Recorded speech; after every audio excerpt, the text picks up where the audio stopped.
voice on the Low Country's finest talk radio. And now, here's Big Okay. Good evening, everyone. This is Al Flowers. You're listening to Talk One Radio on the Talk One Radio Network. I'm joined by my cohort, Jeff Zapp, as usual. Rusty. That's my nickname. Rusty. One of the many. Garrett Zapp. Over the hump. Happy Wednesday to you, brother. Yeah, man. Thanks. Great. We had Monday off, folks, so that was brilliant as far as I'm concerned. Yeah, it was nice. We needed it after the Friday night fun with technology issues. Man, I don't know what was going on there. Still looking for that bug. Listen, we're like one arm paper hanger sometimes in here. I mean, it's incredible as the one-legged man in a butt kicking contest. We need somebody to come in and do all this engineering and all this stuff and press buttons and, pull all our stuff in. All I know how to do is make coffee. And you do it well. Yeah. Hurry up with that coffee. Yeah, it's good. Oh, man. It was a great time off. Great fireworks. I hope you get to see some. They had some at Sun City. It was really nice. We just sat on our front porch and checked them out through the trees. I mean, we don't have to see it to the ground. I didn't see any, actually. Well, I saw a few. So I stopped up to my brother's house north of Broad, and they were having a little neighborhood gathering, to celebrate the 4th, which was great. Right. So I timed it perfectly. I figured I'd probably see the Port Royal fireworks as I'm headed home. Yeah, right. But maybe you saw the news. There was an issue. I don't know what happened, but the fireworks didn't happen. I can tell you that much. Oh, that's a bummer. Yeah. So, but I did see a few over the Broad River Bridge, and I don't know if they were just somebody letting off some fireworks. So that's the extent of what I saw or witnessed for fireworks. But it was nice. A couple days of relaxation, right? Yeah. Well, see, keeping with talking about hockey. Yeah. See, the goalie got killed in Michigan. Oh, I didn't know. Yeah, I didn't see that. Columbus Blue Jackets. I don't know. He was a 3rd or 4th level goalie for him. What happened? They were partying and somebody set a firework off, hit him right in the chest, and killed him. Oh my! Yeah, what a way to go! I can't think of the kid's name. He's from one of the Latvian countries, but prayers to his family. That was sad deal. What a freak accident! Yeah, he's like 20 years old. Kids, man, having fun on 4th of July and partying it up, yeah, and experiencing the American way. And he ends up getting blasted with a mortar right in the chest. So that's a sad time for him and his family. I'm sorry that happened to him, and condolences all the way around. Right. But I don't mess with those things. I mean, I gave that up a long time ago. I mean, lost a couple fingers. Yeah. Lost my hearing and both of my index fingers. Well, when I was a kid, there was a young man that I don't know, how absolutely vicious children can be. Kids, teenagers they sure can be vicious to each so other. So can adults. Yeah, well, that's true too. But this guy was he was like one bubble off. You know what I mean? He wasn't just a slight. He wasn't mentally diminished or anything like that. Well, maybe a little bit, but socially he had some trouble. And I remember this happening distinctly, and I'm not proud of being part of it and laughing about it, but those lady fingers used to come in like a string of fingers. Yeah, and somebody dropped them in his coat pocket and lit them and dropped them in his coat pocket. So these things were like blasting away in his pocket, and he's jumping around. But I mean, that's how crazy rude and sick people can get. Not proud of that. Not a proud moment for me. Growing up, I was probably 10 or 11, I think. But that fellow's passed away quite a while ago. But oh boy, yeah. Well, we all do strange things sometimes, right? Yeah, especially with these fireworks. I mean, guys used to get these M80s, and what was the other one? Cherry bombs. Oh, cherry bombs. Yeah. I thought you were thinking higher, more potent M100s and some other. I don't even know what those are beyond me. See how it's. I don't. That's a 10-year gap there.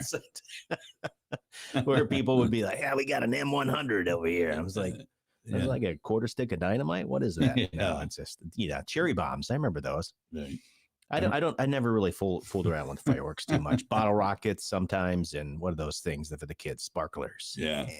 I'll tell you a funny story. In high school, a kid took one of those M80s in the boys' room, Flushed it down the toilet. and he That seems to be the lit thing to it do. and then dropped it and put it in, and the thing cycled into the pipe. Thank God, but it blew the toilet up. I mean, just like That must be the thing to do for every high school student. I took an M80, dude, and I flushed it down the toilet, and there was like water everywhere, dude. It was unbelievable. It was wicked, dude. The stupid things we do as kids, right? Yeah, I'm telling you what. I don't know. Looking back, it's Blowing up mailboxes crazy, and other funny, stuff. I don't know. Not necessarily that I did. I'm just saying, right.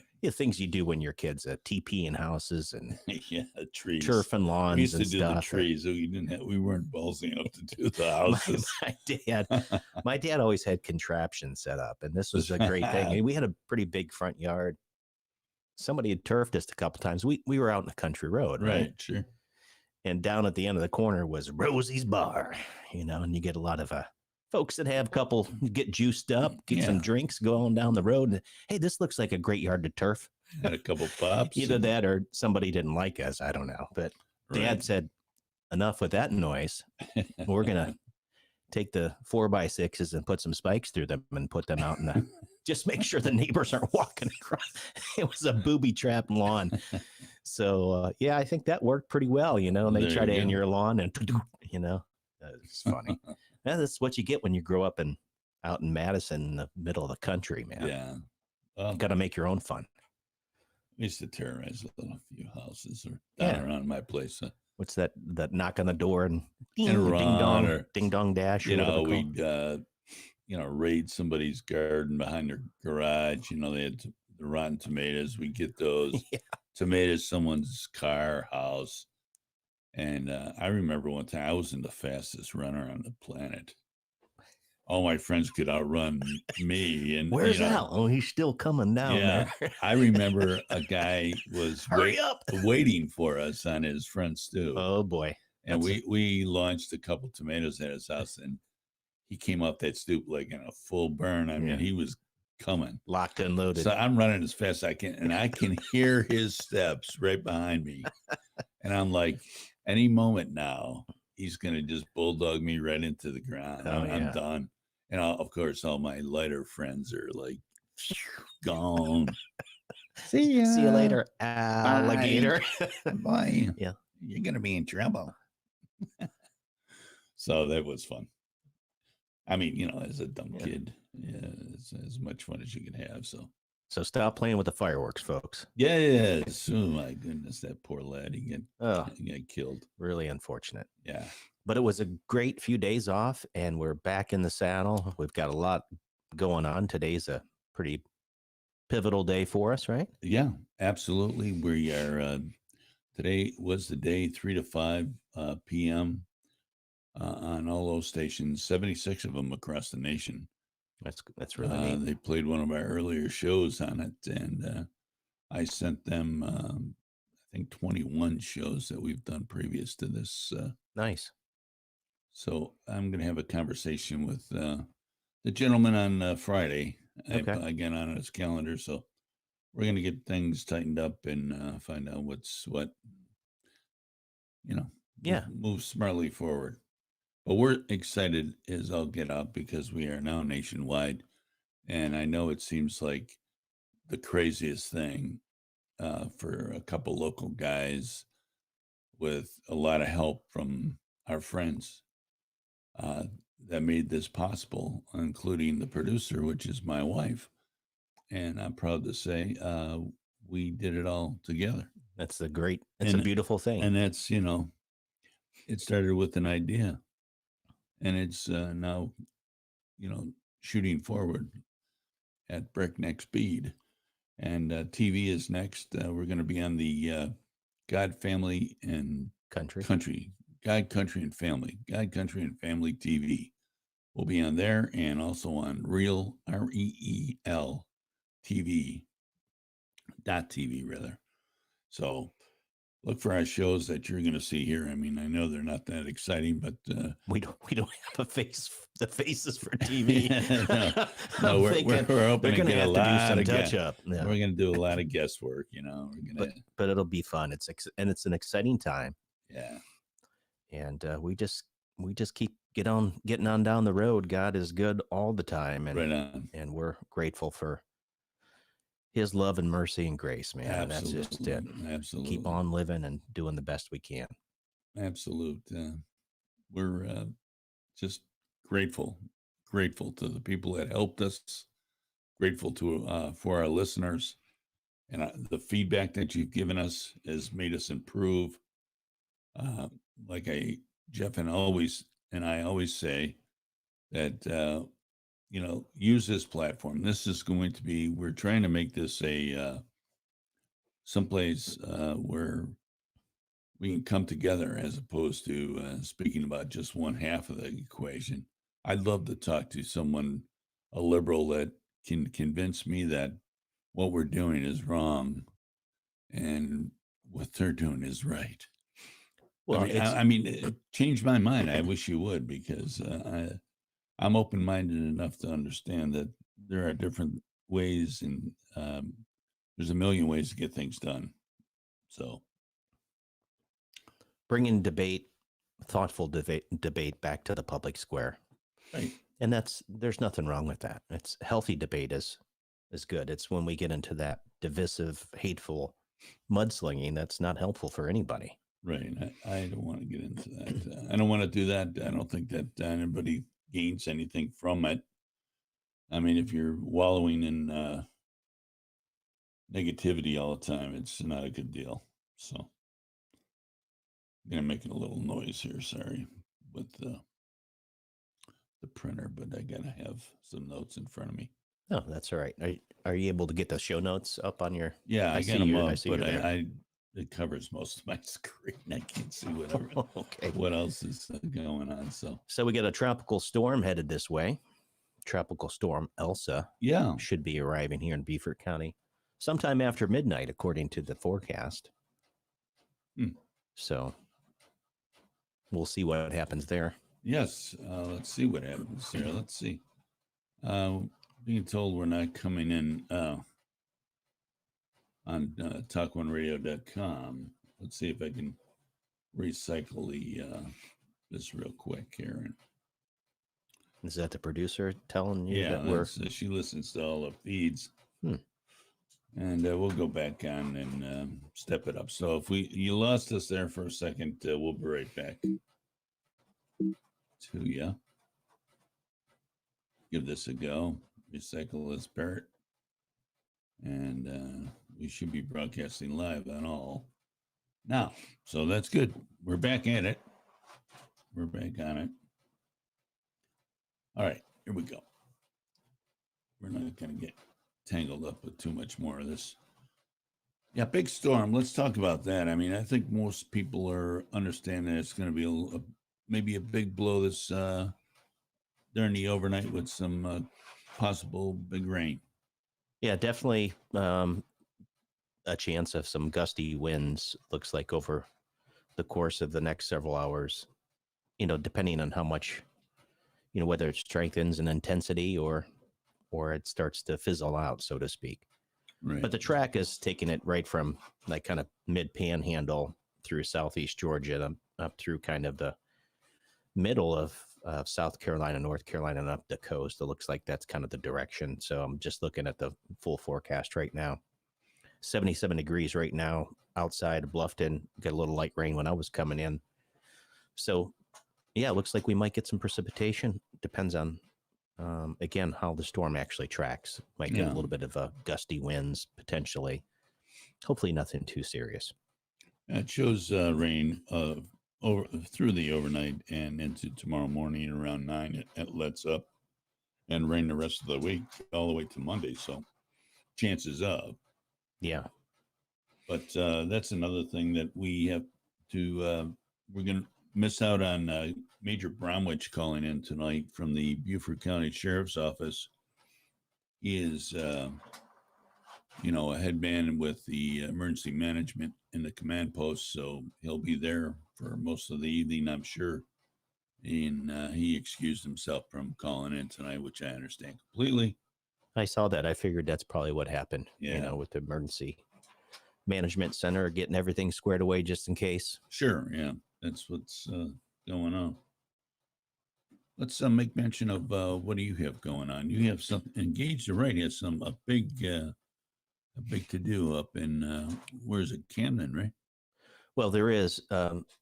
Engage Right will actually be joining us in terms of guests. That Major Bob isn't able to join us tonight, but we've got a lot of wonderful guests coming up as well. Right? Is that right? So, yeah, I know you mentioned Corey from the Overton Report is going to be coming in on the 12th. Yeah, on the 12th, right? Which is great. I just had an exchange with him before I came to the studio. So he'll be on the 12th, and then on the 13th, folks. Those of us that have been wondering, is that the real General Flynn? Yes, it is. General Michael T. Flynn will be joining the show on July 13th. It's a special show. We'll be broadcasting live here in the studio from 9 to 11 a.m. that day. It's a special time when we can schedule that with General Flynn. So he'll be joining us at 10 a.m. on Tuesday, the 13th of July. And then on the 14th, we're going to have Doug Fair, Successful Seniors, right? He's going to be joining us at 7:30 here in the studio, I'm assuming. Yeah. And then on the 16th, that's a Friday, Lori Zapp from Engage the Right will be here to discuss all the things that she has been working on in terms of deceased active voter registration logs, and 2 testimonies now up in Columbia to the House Legislative Oversight Committee.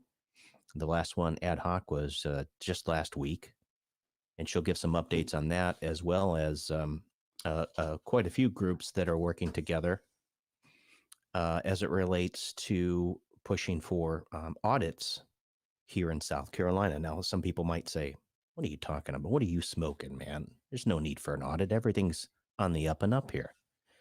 So if you've been following all this election stuff since November 3rd, there's a lot of nefarious stuff. This didn't happen overnight. And I'm not pushing conspiracy theories here, but I will tell you that there's been a lot more discussion, even in the red states and in some counties and in some precincts, where when you look at registration numbers, things don't necessarily jive. And especially as it relates to seeing some major upticks in certain parts of that registration. So what started out for Engage the Right specifically, as it relates to the dead voters still remaining in the active voter registration logs, is what Lori and Engage the Right have been working on. There is now a group of people that are working together to investigate a little bit more, because as you start to dig, you realize there's more to this than what meets the eye. And I know naively myself, I was just like, hey, everything's on the up and up. And I think there are some people that would want you to believe that. But on the 17th, they're going to be holding out over in Camden, South Carolina, from 11 a.m. to 4 p.m. Really a workshop to talk about kind of what's next as it relates to election integrity, make sure that there's no election fraud in future elections and what needs to be examined and looked at. An opportunity for people to come together that are concerned what they've witnessed, not only here in South Carolina, but abroad. One of the gentlemen that has been really good in terms of just looking at pure data, raw data, and the numbers, he works with General Flynn. His name's Seth Keshel. I think I've mentioned this before in the show. Yeah. Really an extraordinary analyst, former Army captain. He's now out of the Army, but he was with intelligence, and he does an incredible job. You probably can just type his name, Seth Keshel. You can find him on Telegram, Rumble, some of the YouTube videos. He's the gentleman that did the Bellwether County video as it relates to showing how strange just the anomalies that as it relates to the November 3rd, 2020 election.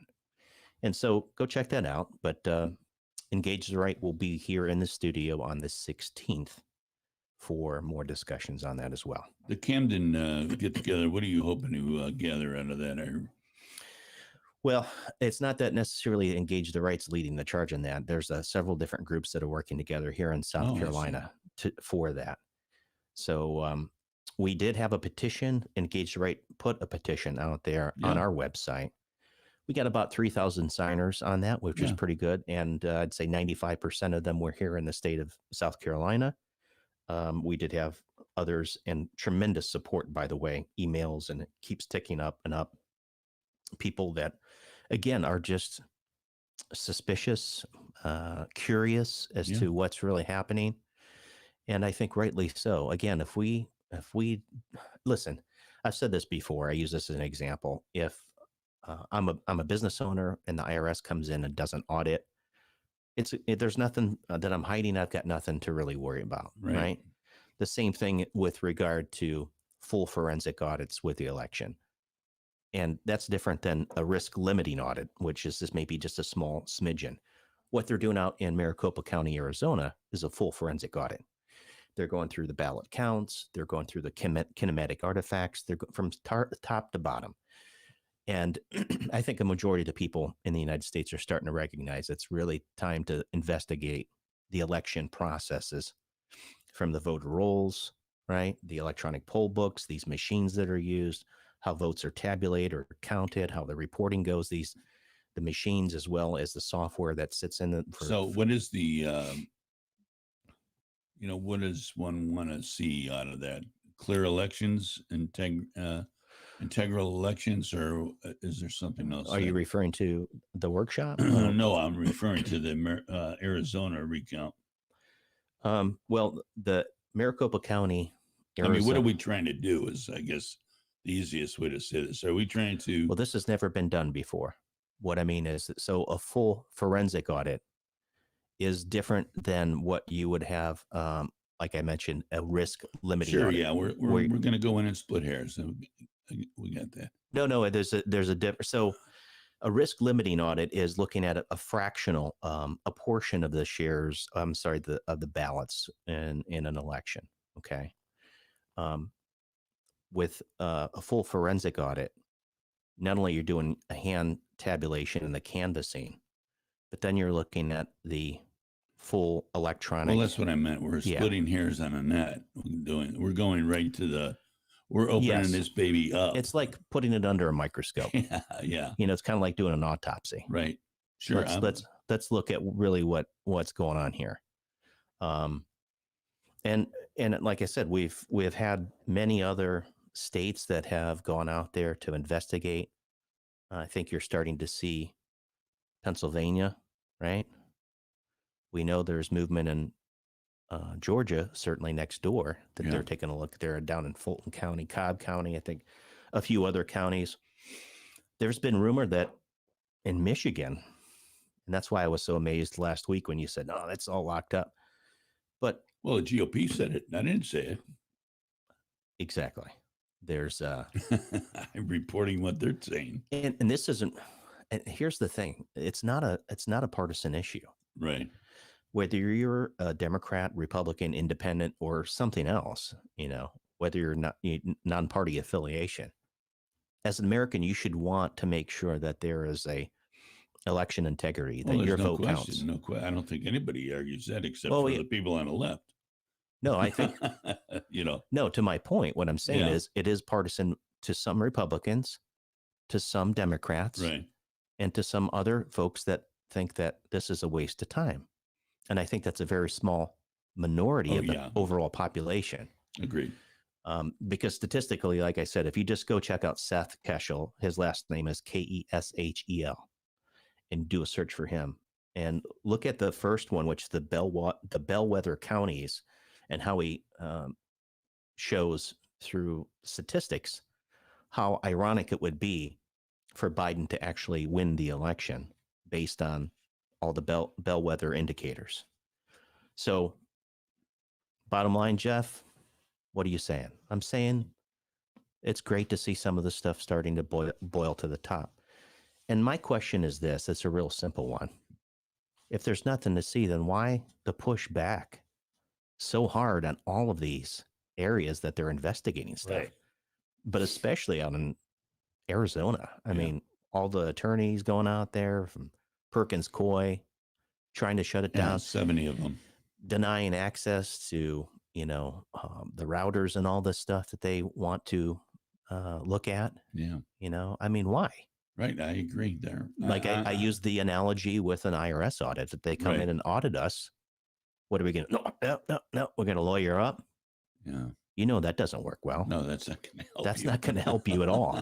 Right. Especially if Lois Lerner's in charge Right. and you're a conservative, Christian organization or something. But Yeah. anyway, I mean, you know what I'm saying. I was Right. joking around there. Sure. But what's with the pushback? I agreed.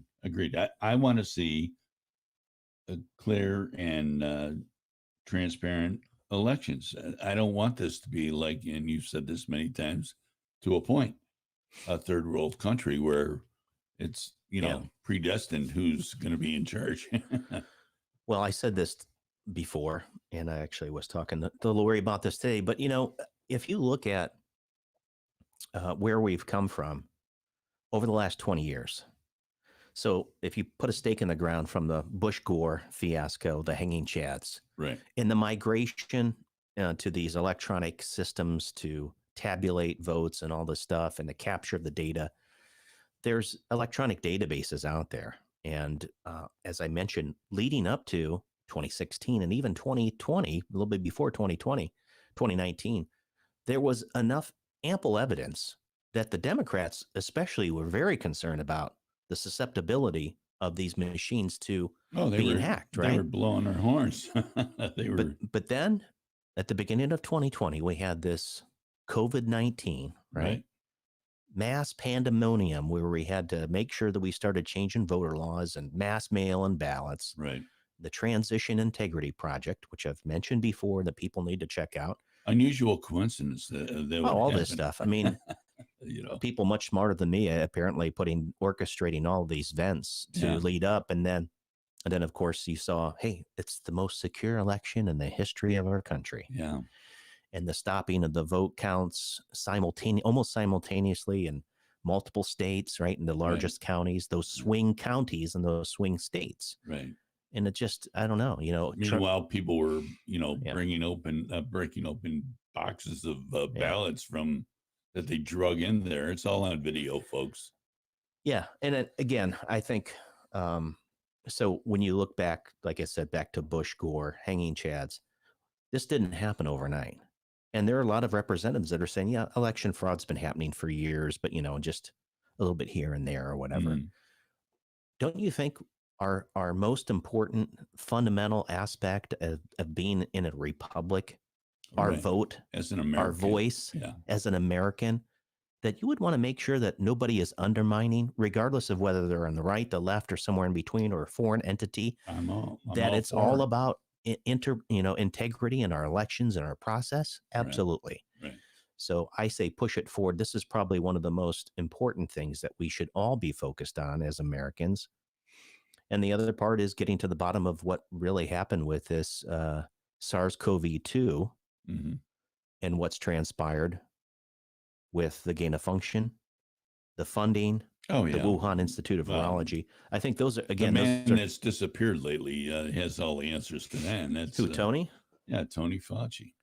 Of course. Now he's ginning up this variant too, and he's insisting that even though you have both your shots or one shot or whatever it is that they deem you need necessary, that you might have to wear a mask.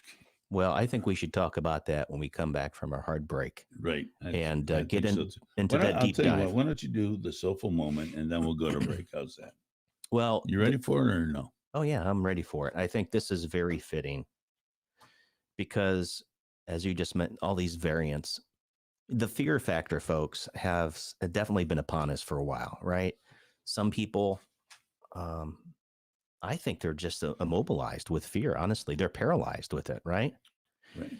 And one of the things that I try to do, and this isn't a pat myself on the back here, but I think we talk about this: God, family, country.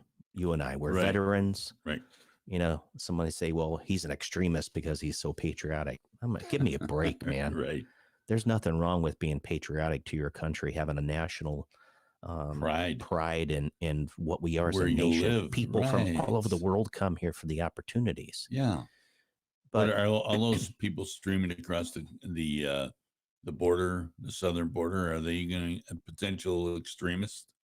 Well, we can talk about that. Go But ahead. I'm the sorry. underlying factor here I'm talking about is fear. Yeah. And, there's a reverential awe or fear of God himself because of who God is, right? He's an almighty, all powerful, righteous, and holy. And if you don't know him personally, then you might want to turn down this. I hear something over in one of these headphones, by the way. I don't know if the volume's up, but I'm hearing myself in an echo. But if you don't know him, then that's certainly something to be fearful of, because as we've talked about many times on this show, the only way to heaven is through Christ, our Redeemer. And that's not what Jeff or Al thinks. That's what Jesus told us. Jesus said, I'm the way, the truth, and the life. No one shall come to the Father but through me. That means through him and the sacrifice at Calvary that he did on our behalf. So at the end of the day, you have to remember, as followers of Christ, that God is in charge. His sovereign rule and reign should be one that allows us to have the peace from the Prince of Peace in our lives. And so my soulful moment for the day is, fear not. If God is for us, who can be against us? So let me read this here. This comes out of the book of John, chapter 10, verses 27 through 29. My sheep hear my voice. This is Jesus speaking, by the way. And I know them, and they follow me. I give them eternal life, and they will never perish, and no one will snatch them out of my hand. My Father who has given them to me is greater than all, and no one is able to snatch them out of the Father's hand. John chapter 10, verses 27 through 29, that's the ESV. And then down in the book of Romans, chapter 8, verse 31. What then shall we say to these things? If God is for us, who can be against us? That is today's soulful moment, reminding those followers of Christ out there that there is nothing to be fearful in this world. God himself is still the Almighty King, and he's sitting on his throne, and there's no sweat on his upper brow. Vineyard Assisted Living is a nurturing community with customized care, programming, and amenities that aim to engage and inspire. At Vineyard, we don't just care for you, we care about you, which is why we personalize our programming and care levels to each resident's passions and needs, stimulating mind, body, and soul.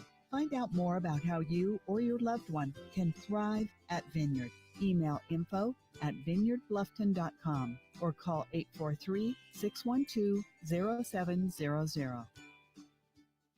Are you an entrepreneur with a business idea but just need a little help getting it off the ground? Well, the Don Ryan Center for Innovation in Bluffton can help entrepreneurs succeed and innovative companies grow. As a nonprofit organization, they provide resources and experience guidance to successfully launch and grow your business. Contact them today to see how they can help at 843-540-0405 or visit their website at donryancenter.com. Looking for a barbershop with a traditional feel? Well, look no further. Joe's Classic Cuts Barbershop is the Low Country's place to receive a top quality haircut or straight razor shave. You'll enjoy a family environment where everyone is welcomed and the refreshments are on the house. Joe's is located at 23 Johnston Way in Bluffton and open 7 days a week. For old school service and quality, makes Joe's Classic Cuts Barbershop your go-to place for the finest haircut and shave in the Low Country. Call 843-757-5637 or visit www.joesclassiccuts.com today for your next appointment.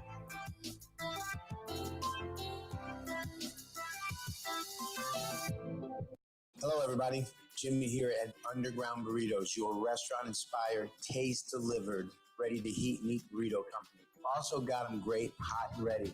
Hey, we moved locations this year over on May River Road, right here in the heart of Old Town Bluffton. Come give us a shout, come pick up some great burritos. And hey guys, look, we're teaming up with Talk One Radio to bring you a great new radio show called Restaurant Talk. Look forward to hearing from you. Stop by, have a great day. No time for fitness? Unsure of what to do when you walk into the gym? The eFit Club uses eGym and Matrix technology combined with personal training to easily guide you through your workout. It's the fastest, easiest, and most fun way to improve your health. The eFit Club is suitable for all adults, and our members are reporting amazing results. The eFit Club is located in Bluffton at the Belfair Town Village Shopping Center. Mention Alan or Roman of Talk One Radio, and you'll receive a special discounted membership. It's your time to get fit. Change your fitness, change your life. Attention active military, exiting military, veterans, police, firefighters, and EMTs. Do you have a business idea but need a little help getting it off the ground? Well, the Don Ryan Center for Innovation in Bluffton can help. Their Heroes program provides experienced guidance from mentors and business professionals to help launch and grow your business. Contact Brad Barnett, Heroes Program Director, at 843-540-7039 or visit their website at donryancenter.com. Vineyard Memory Care Community assists those with memory loss to thrive through wellness-enhanced programs promoting independence and mobility while receiving the care and support they need. At Vineyard, we don't just care for you, we care about you and enhance the quality of life for individuals with dementia while providing their loved ones peace of mind. Find out more about how your loved one can thrive at Vineyard. Email info@vineyardbluffton.com. Call today, 843-612-0700. The only conservative talk radio where you are more important than the host. Talk One Radio. 5, 4, 3, 2, You know, a whole bunch of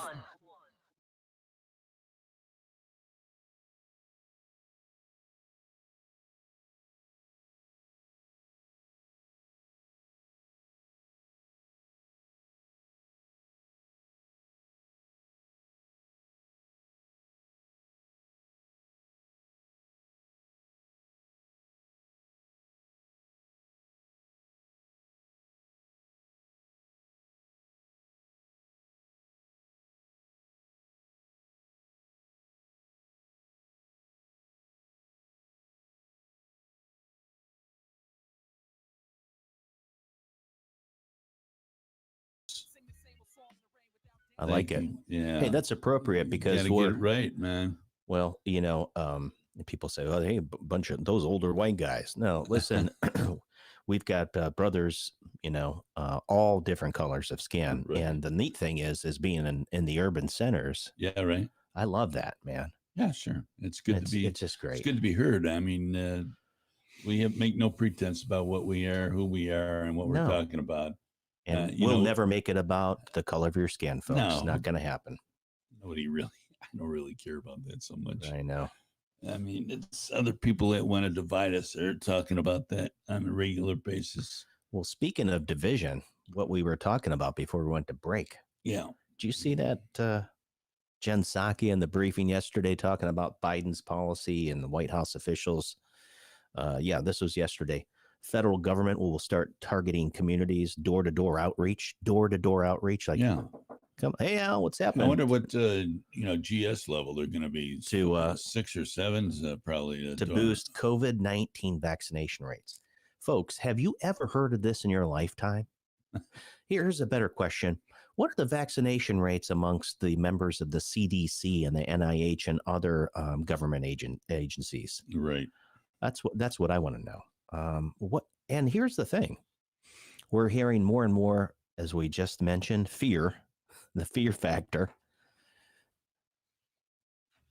We've got the Delta variant, the Lambda variant, the Lambda, right? Yeah. The tri-Lambda approach. Lambda. You know, it's a serious, listen, viruses have variants. Right. The influenza, Yeah, the normally cold. every year. These are all different variants. Strep throat. And- I but- mean, But we're talking about here that there's this huge push for these, quote, shots, vaccinations. Right.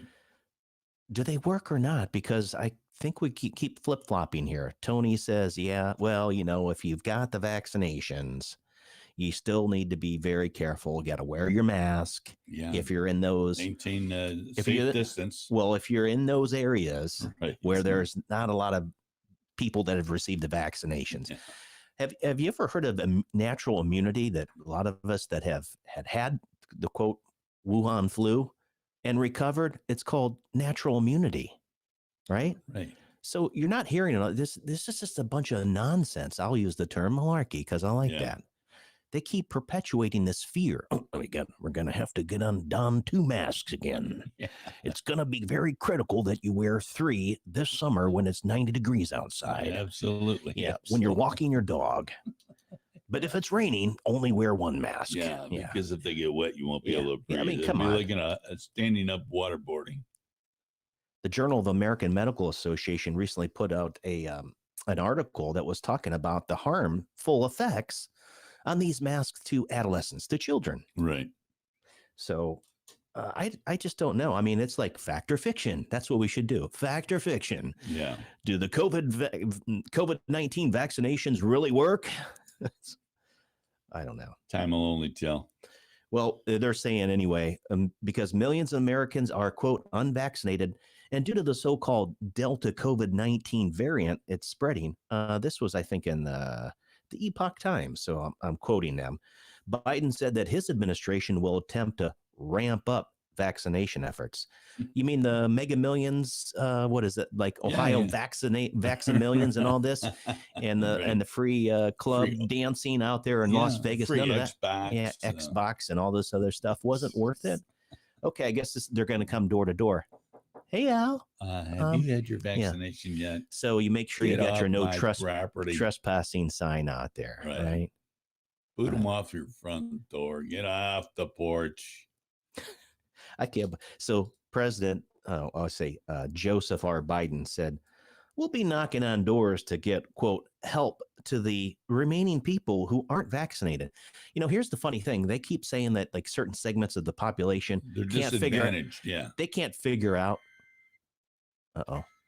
Tornado alert. Oh my. What's going on, I man? don't know. I think that was one of those. If the hey, listen, folks, if the building goes, then hopefully the prayer that I just said, well, our faith and trust is in God, then we'll see you on the other side. This evening, the thunderstorm also expect a tropical storm. Either that or they were coming knocking on door for the vaccination schedule. So that you can go to. So what I was saying is they always use this. Oh, well, these certain segments of our population just don't know how to get a driver's license.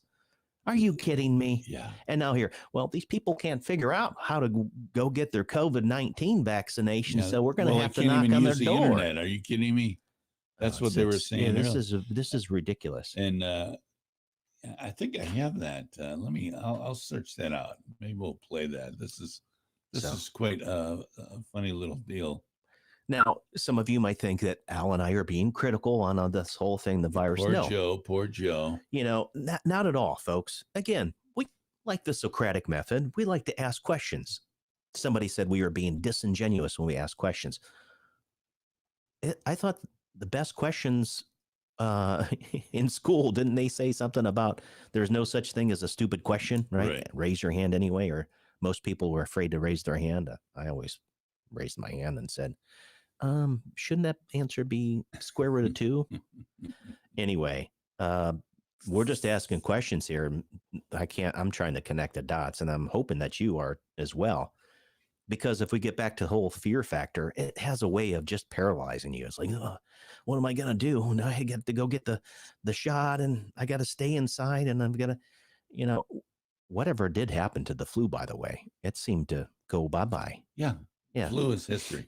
And the year-over-the-year death mortality rates, we didn't see big swing, did we? We didn't see like a spike of an extra 2 million people that passed away as a result of the virus.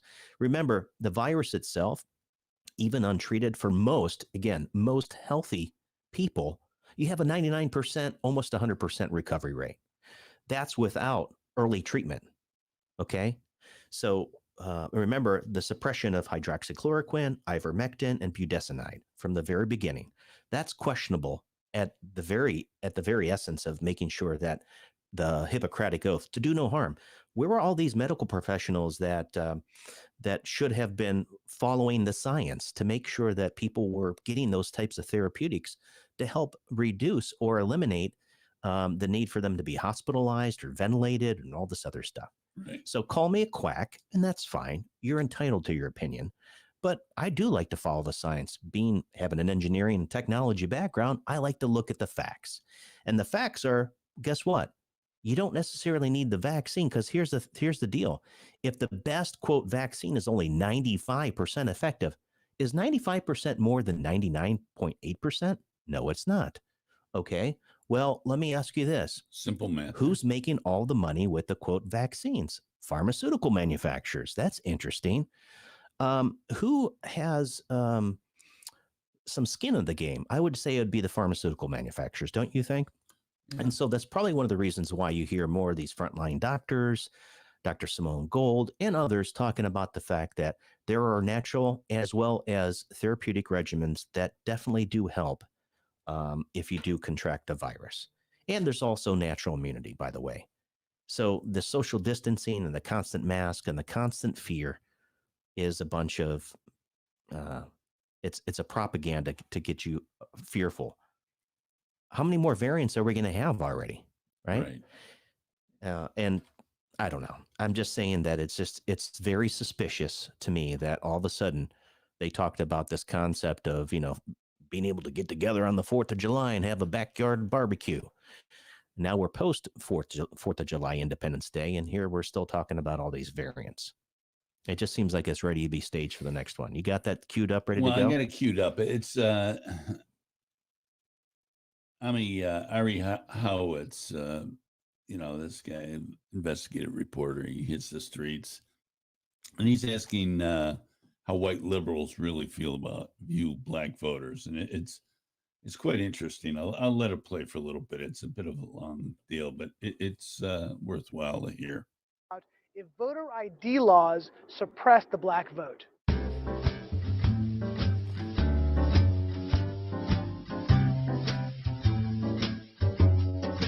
you have an opinion on voter ID laws? Yeah, they're usually pretty racist and they're bad. I think voter ID laws are a way to perpetuate racism. Would you go as far as say those laws are racist? For sure. Do you think it suppresses the African American vote? Definitely.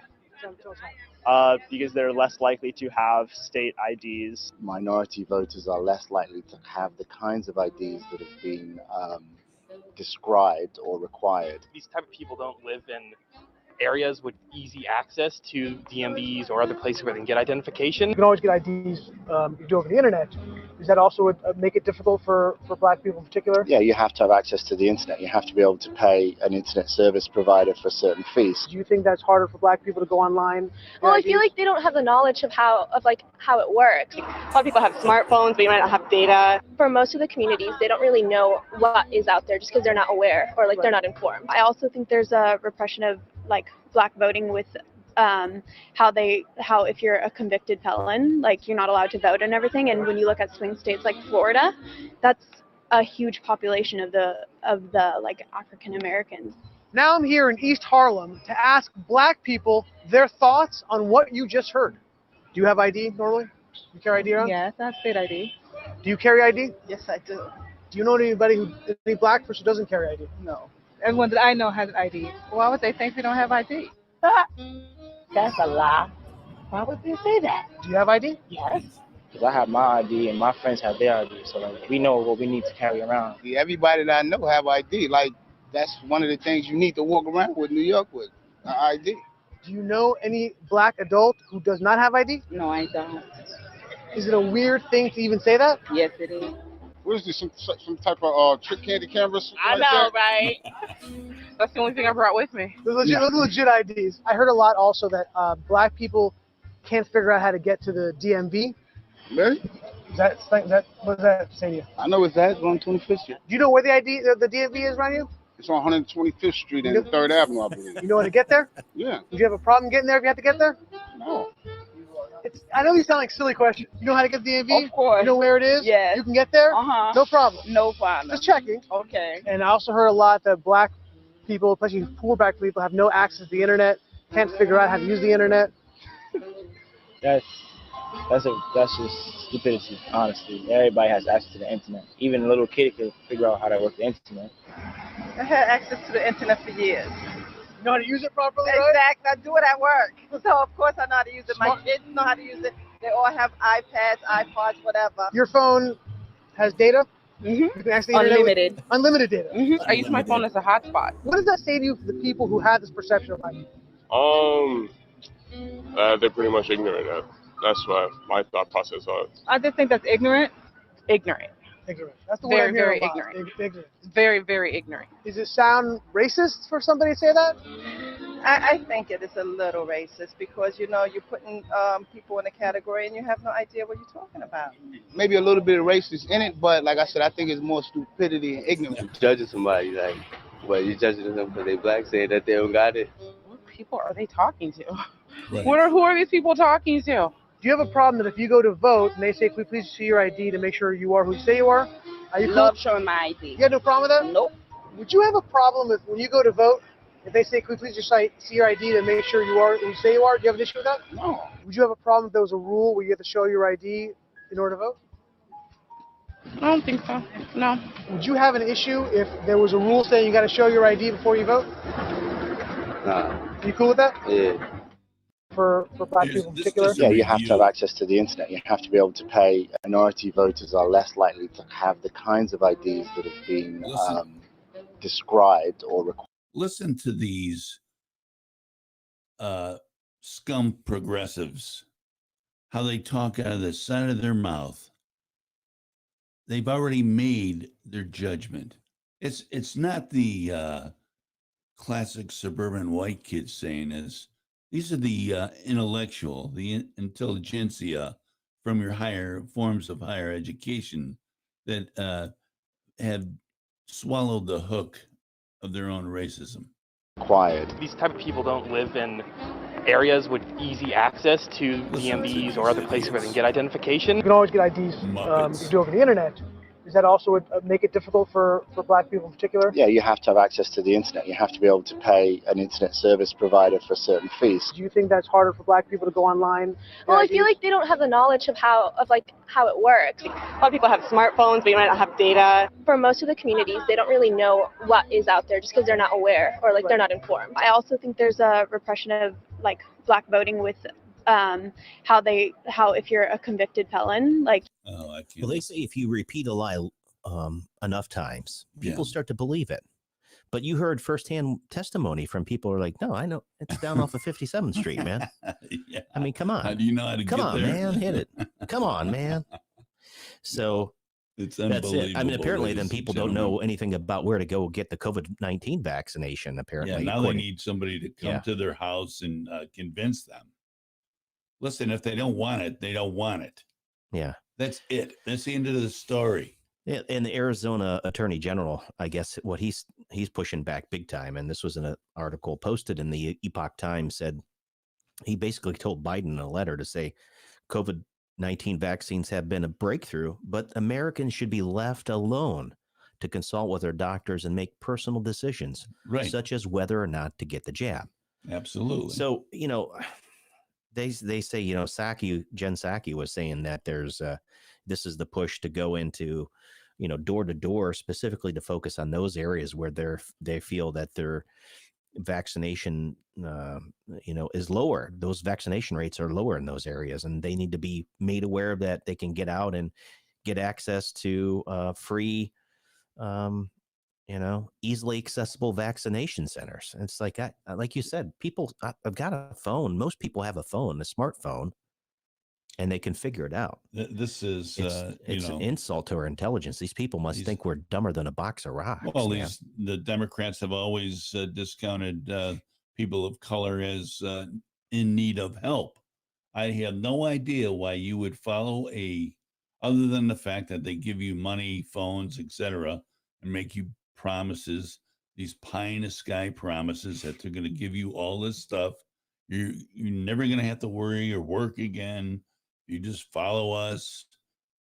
But they discount the strength of a race of people that they've been using as voting blocks for the last 75 years. Right. I mean, it's just to me, it's sick. It's absolutely sick. Well, it's unfortunate that we've gotten to this point in our history where, politically they utilize. It's true with let's say the oligarchy and both sides, man, both sides of the aisle. They can just. You said Muppets. It's like political theater, man. It's like kabuki theater. Right. It's just ridiculous. So, right. More of the COVID-19 BS that keeps coming out. It just oozes out more and more. When the fear factor starts to go down and people are out, and it was so great to see over the holiday weekend, people out and enjoying, getting back together. I mean, like I said, when I was north of the Broad, neighborhoods, people getting together, all backgrounds and, political spectrum, just people enjoying family time and community and neighborhoods, man. It's just great to be back out. And all of a sudden, we've got, we might certainly support states if they reimpose lockdowns on COVID-19 based on these new variants. That's Jen Psaki, by the way, on July 6th, right, who's stating that states are going to have to make evaluations and local communities are going to have to make evaluations about what is their interest. I think most people at this point have had enough. Absolutely. I think people are like, you know what? Unless there's an Ebola breakout and people are bleeding out of their eyes, and I'm trying to be graphic here, but I'm just saying lack of that and any clear evidence that, like those early videos they were showing over there in China, people were just dropping, face plant, flopping around outside the hospitals. Unless that happens, I don't foresee these governors, and especially those Republican governors, going back to these lockdowns. It destroyed businesses. Yeah. And not to mention the fact that here we're struck with this concept of inflation now we haven't seen in a while. And, $3 a gallon for gas. I was going to say $4 if you're filling up premium, if you have a car that takes 93 or more, you're talking $3.70 to $4. I remember, let's see, that was probably 2007, 2008. No, maybe late 2009. I remember filling up my BMW at the time. It was my first little Beamer. And I was like in 93, I was like, oh, it's like $4 a gallon, or diesel, right? Diesel fuel. I had a diesel car and it was about the same price, but we're back up to $3.70, $3.80, $4 a gallon, man. It's crazy. Before we get too far off this door-to-door outreach, I want to just run this little presser that Stumbling Joe had. You be the judge of this, folks. We discussed how our administration is going to devote the remainder of the summer to a special focus on 5 ways to make gains in getting those of you who are unvaccinated vaccinated. Because here's the deal. We are continuing to wind down the mass vaccination sites that did so much in the spring to rapidly vaccinate those eager to get their first shot. Well, this is a horrible example because they can't. They don't even have his mics on. This is it came out of the Washington. This is the White House's feed. Oh wow. Excuse me. All right. I'll leave him alone. I mean, there's no sense in pummeling an idiot. We've got so much more to talk about. We're coming to another hard break straight up at almost 8:00. Yeah. We come back. We've got a couple things to talk about. Trump's new lawsuit, some anti-patriotic stuff happening here in South Carolina. We'll talk about that news up there. You probably saw that. Right. Yeah. And get some updates on some sports, your hockey and some other stuff going on. Talking right? about sports, let's hear what Jen Psaki had to say about this. She said this is what her boss, Joe Biden, thinks about the Olympian Gwen Berry as she turned away from the national anthem and totally disrespected the country that she's allegedly going to represent in the Olympics. I guess this is just girls' camp for her. But listen to this. I can't take too much of this Jen Psaki girl, but here it is. Piece of legislation. Go ahead. Just one more. This weekend, Gwen Berry, who hopes to represent the United States as an Olympian on the hammer throwing events, won a bronze medal at the trials, and then she turned her back on the flag while the anthem played. Does President Biden think that is appropriate behavior for someone who hopes to represent Team USA? Well, Peter, I haven't spoken to the president specifically about this, but I know he's incredibly proud to be an American and has great respect for the anthem and all that it represents, especially for our men and women serving in uniform all around the world. He would also say, of course, that part of that pride in our country means recognizing there are moments where we are, as a country, haven't lived up to our highest ideals. And it means respecting the right of people granted to them in the Constitution to peacefully protest. Go ahead. I'm going to switch gears real quickly on the piece of legislation. Okay.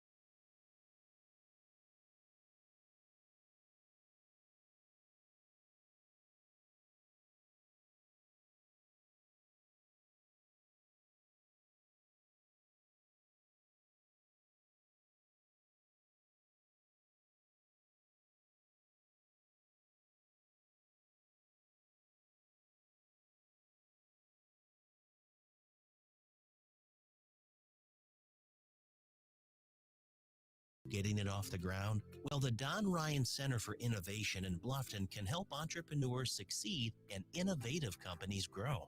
As a nonprofit organization, they provide resources and experienced guidance to successfully launch and grow your business. Contact them today to see how they can help at 843-540-0405 or visit their website at donryancenter.com. Looking for a barbershop with a traditional feel? Well, look no further. Joe's Classic Cuts Barbershop is the Low Country's place to receive a top quality haircut or straight razor shave. You'll enjoy a family environment where everyone is welcomed and the refreshments are on the house. Joe's is located at 23 Johnston Way in Bluffton and open 7 days a week. For old school service and quality, makes Joe's Classic Cuts Barbershop your go-to place for the finest haircut and shave in the Low Country. Call 843-757-5637 or visit www.joesclassiccuts.com today for your next appointment.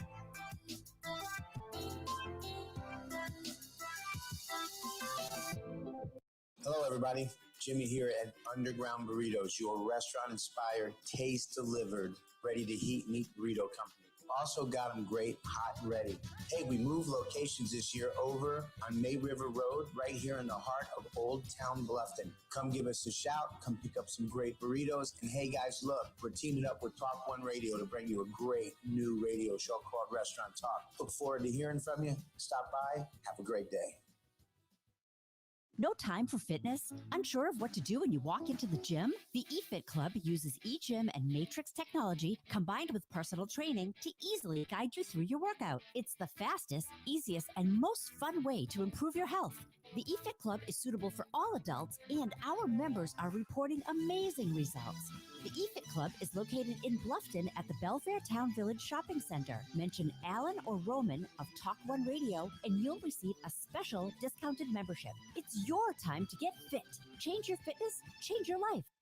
Attention active military, exiting military, veterans, police, firefighters, and EMTs. Do you have a business idea but need a little help getting it off the ground? Well, the Don Ryan Center for Innovation in Bluffton can help. Their Heroes program provides experienced guidance from mentors and business professionals to help launch and grow your business. Contact Brad Barnett, Heroes Program Director, at 843-540-7039 or visit their website at donryancenter.com. Vineyard Memory Care Community assists those with memory loss to thrive through wellness-enhanced programs promoting independence and mobility while receiving the care and support they need. At Vineyard, we don't just care for you, we care about you and enhance the quality of life for individuals with dementia while providing their loved ones peace of mind. Find out more about how your loved one can thrive at Vineyard. Email info@vineyardbluffton.com. Call today, 843-612-0700. The only conservative talk radio where you are more important than the host. Top One Radio. 5, 4, 3, 2, 1. Camera. Okay, we're back, sir. Live. There we go.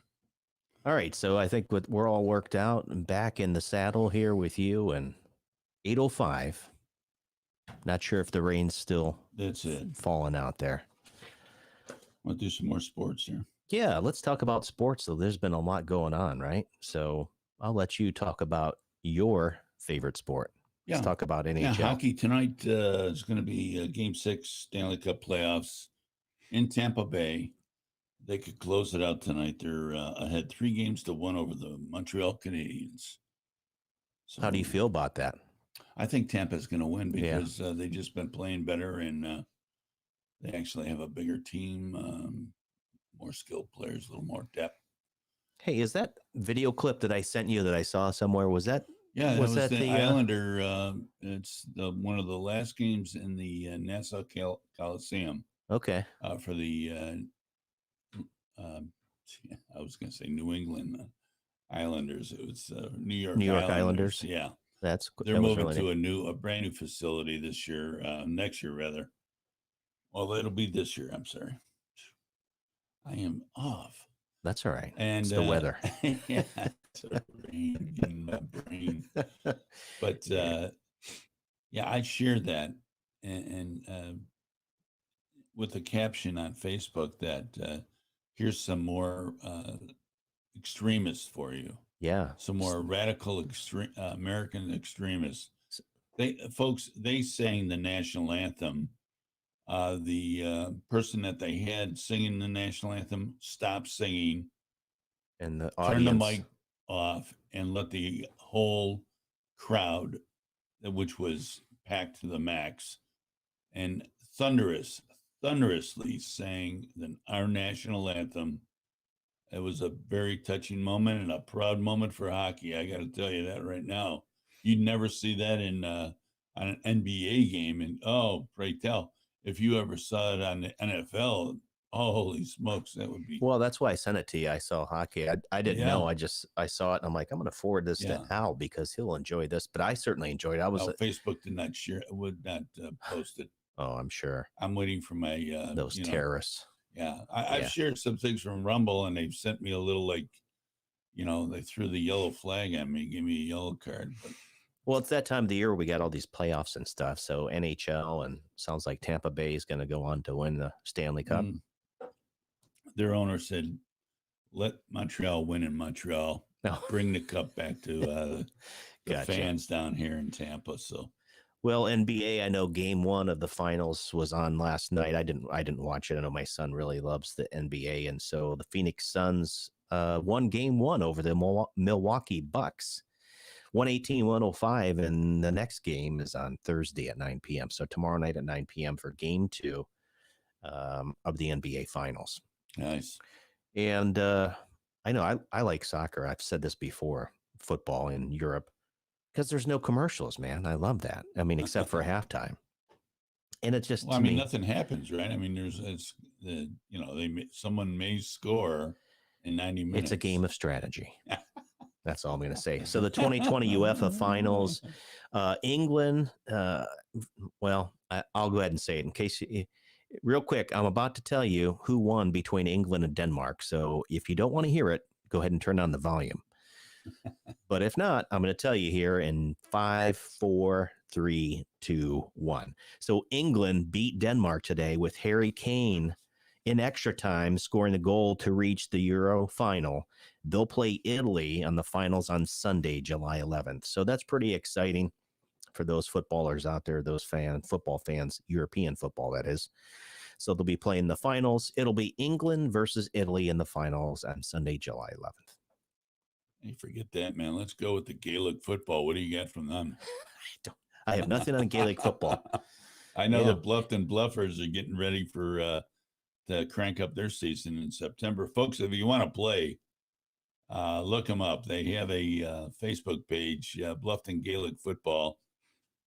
If you're a young guy and can move around and like to play soccer, lacrosse, football, basketball, it's a blast. You can run with the ball, you can kick it. They got a great bunch of people that are involved in the sport here, and it's just growing leaps and bounds. They're in the league, so you're going to have a lot of fun if you join. Now, let's talk about soccer again. Okay. The USA Women's Soccer Club,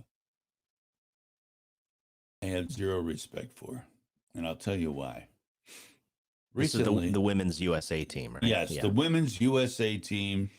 The these poor women that some of them have made enough noise to get them a Subway commercial. I'm sure that paid that person quite a bit of money. Why are you so disappointed in? Well, I'll tell you why I'm so disappointed. The fact that there was a 98-year-old World War II veteran, 98 years old, playing the national anthem on a harmonica, and he played it perfectly. They chose to turn their back on this guy while he was playing this national anthem. I mean, I'm telling you what, if you don't, that is the epitome of a selfish brat that has absolutely, the parents missed the boat when they were trying to teach this kid how to respect their elders. But here's a 98-year-old man putting his heart into the national anthem, and you had the gall because you want to make a political statement to turn your back on this guy, on this hero, this veteran. You couldn't carry that guy's lunchbox. And then you have the audacity to come up to him when you're all done showering after you got done beating Mexico 4-0. Like, big deal. Who cares? Nobody watches you anyway. Nobody cares.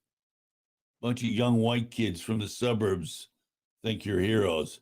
I don't think you're heroes. You're a bunch of bums, skanks. I wouldn't give you the time of day. I would dissolve the team on the spot. That would be it. We're done. But, U.S. Olympic squad out of Colorado Springs. Wow. Guess what persuasion they are.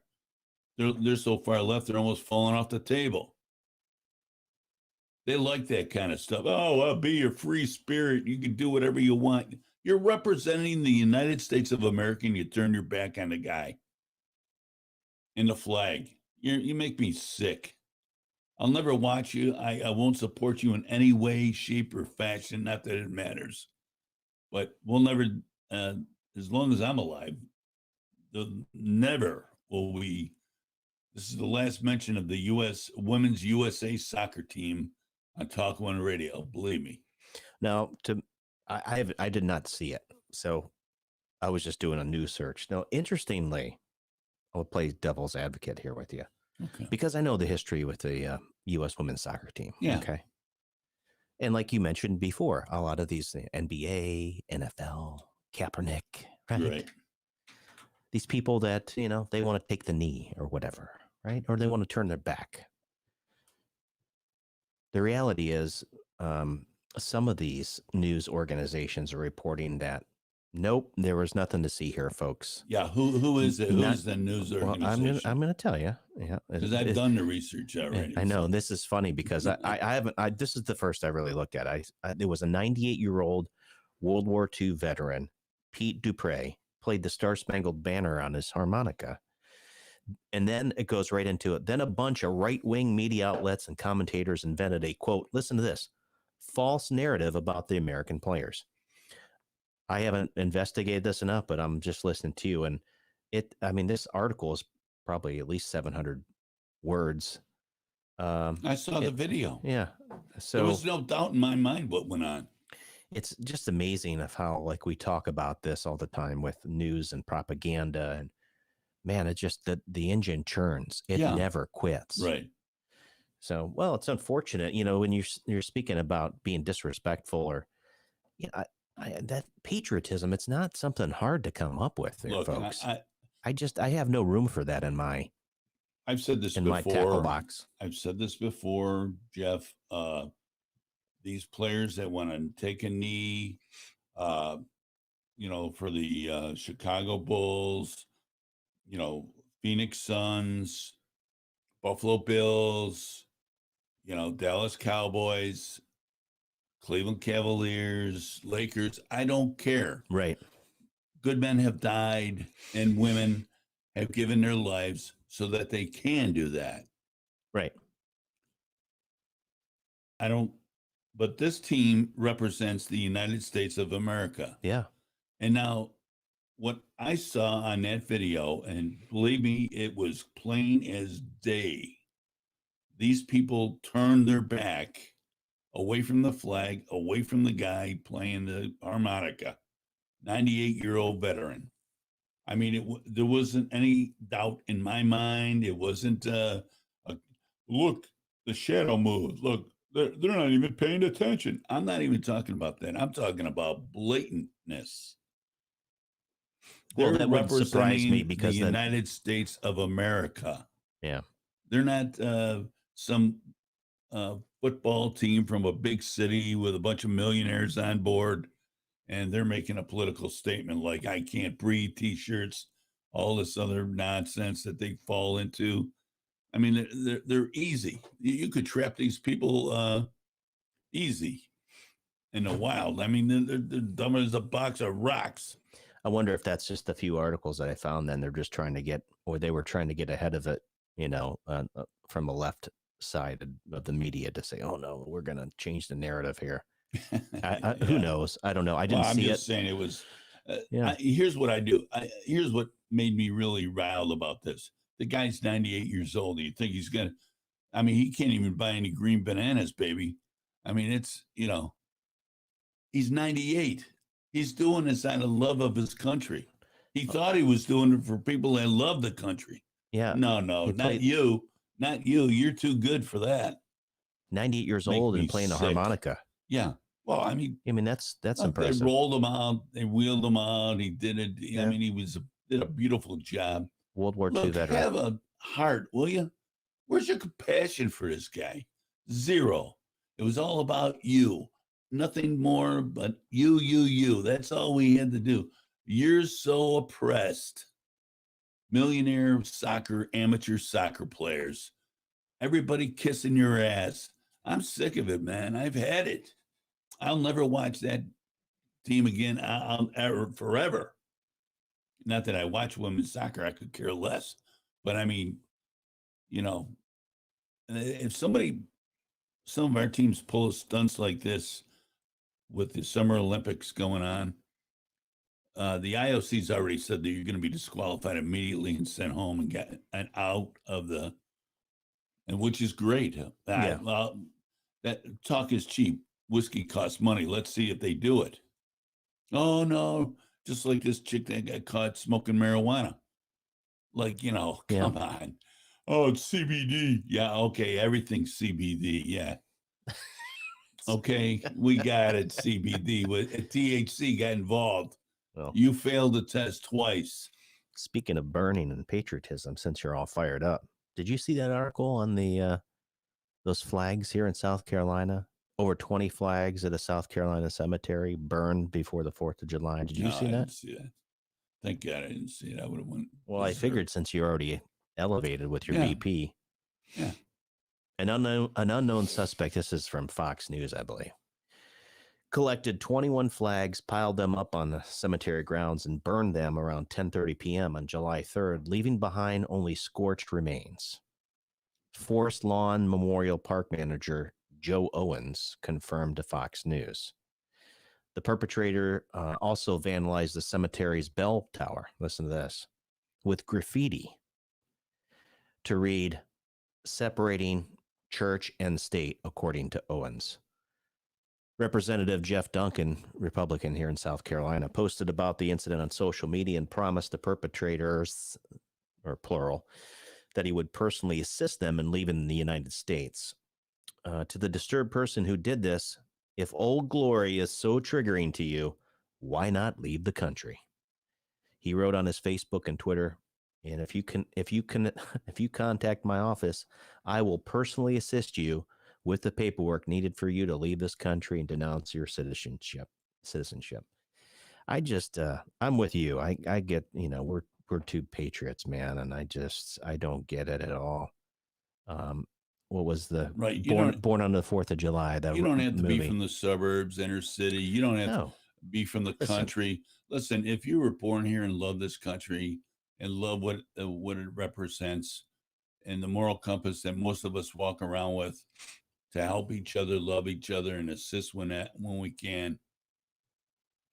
We're the greatest nation in the world. This crosses all bridges everybody. I guess, the amount of melatonin in your skin is big today. I mean, white, black, brown, yellow, red, green, blue, doesn't matter. We're Americans. And you know what that means. Yep.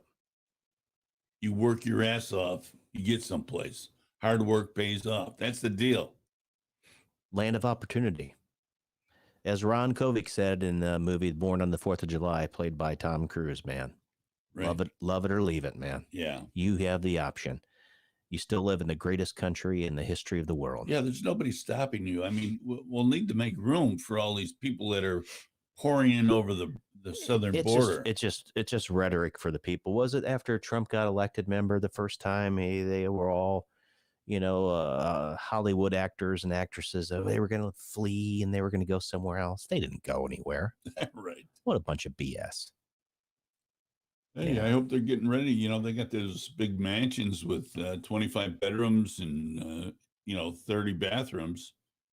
Stand by. Joe Biden's got a plan for you. Kamala doesn't have a plan. She doesn't know whether she's on foot or horseback. I mean, worse than Joe. The unfortunate fact of what we're dealing with is we're talking about knocking door to doors to get out more people to take a freaking vaccine that it isn't even 95% effective when we have, I don't know, in the different areas in terms of people that the vaccination rates, it's not like it's less than 20%. It's over 50%, I believe. Right. So, but nothing. People are pouring in over the border as you're talking about. Right. Jails are full down there, folks. Drugs, everything coming in. The coyotes that they pick up, the Border Patrol, Sheriff's Department, even armed citizens down there trying to stem the tide. These coyotes are leading these people across and then they're kicking them out, setting them free. They're wandering through. Children are wandering through basically the desert without water. And thank God those people are out there, the Border Patrol, etc. And they catch these coyotes. They take them to the local jail. There's no room at the inn. The administration's telling them, get rid of them, send them back. So it's like no problem. They give them a bologna sandwich, a bottle of water, and back you go to make some more money. And then the revolving door continues. That's nonsense. As Trump said, all Biden had to do is just go to the beach, man. It was all squared away. We had the wall that was being completed. Right. Well, now Texas is saying they'll finish it. They have to. Something has to happen. They have to, listen, the dike has busted wide open. What did Kamala do? She just came back from, Nicaragua or Ecuador? She did nothing down there. I laughed their way through the whole thing. I don't see any appearances from her. No. And she went to El Paso, which is like 800 miles away from the hottest spot on a border where kids were being held. I mean, 10 miles away from her at Fort Sill, that whole reservation is filled with kids. unaccompanied, by the way. This isn't families being torn apart like the mainstream media will tell you. These kids are just shuttled through. Parents are giving up their kids to these coyotes for all types of reasons, folks. Let me tell you that. And we'll bring back some people from Voices Against Trafficking, Doors to Freedom. They'll tell you where a lot of these young kids go. They go right into the sex trade, folks, right into it. There are animals out there that trade these kids off and buy these kids like commodities.